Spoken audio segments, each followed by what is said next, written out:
টাঙ্গাইলের মির্জাপুর উপজেলার Taktarchala Marcel brand distributor home ইলেকট্রনিক্সে ডিজিটাল ক্যাম্পেইন সিজন 12 এর আওতায় পুরস্কার বিতরণ করা হয়েছে। আজ সোমবার দুপুরে মির্জাপুর উপজেলার তক্তারচালা বাজারে এ পুরস্কার বিতরণ করা হয়। এ সময় বিজয়ী গাজীপুর জেলার কালিয়াকৈর উপজেলার উত্তর বাঘবের গ্রামের বেলাল উদ্দিনের ছেলে হাশেম মিয়ার হাতে 1 লক্ষ টাকার ক্যাশ ভাউচার তুলে দেন মার্সেল ব্র্যান্ডের ব্র্যান্ড অ্যাম্বাসেডর চিত্রনায়ক আমিন খান।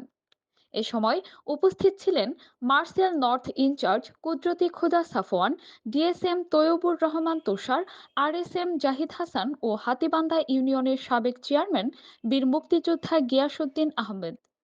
এ সময় পুরস্কার বিজয়ী হাশেম বলেন, আজকে এই গিফট পেয়ে আমার অনেক খুশি লাগছে। মার্সেলকে অনেক ধন্যবাদ জানাচ্ছি। ভাইয়া কেমন আছেন আপনি? আলহামদুলিল্লাহ। এই যে গিফট ভাউচারটা পেয়েছেন বা ক্যাশব্যাক, এটা এটা পেয়ে কেমন লাগছে? আলহামদুলিল্লাহ অনেক হ্যাপি আমি। আমার নাম আবুল হাশেম, আমার হোম ডিস্ট্রিক্ট গাজীপুর। আমি টাঙ্গাল তক্তাশালা বাজার। আমি এক শোরুমে থেকে আমি 36,370 টাকা দিয়ে ফ্রিজ কেনার পরে 1 ঘন্টা পরে মেসেজ আসছে আমি 1 লাখ টাকা ভাউচার পেয়েছি। তো আমি দুবাই প্রবাসী, আমি 1 মাসের জন্য ছুটিতে আসছি। আমি অনেক হ্যাপি।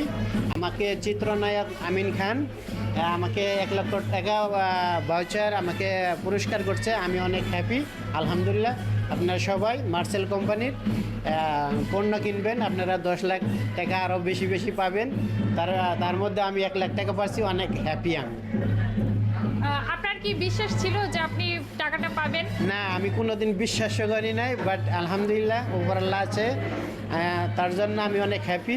আমি কোনো সময় বিশ্বাস করি না। প্লাস আপনার আমি পণ্য কেনার পরে আমি 1 লক্ষ টাকা ভাউচার পেয়েছি, 1 ঘন্টা পরে আমার মেসেজে আসছে। আমি অনেক হ্যাপি।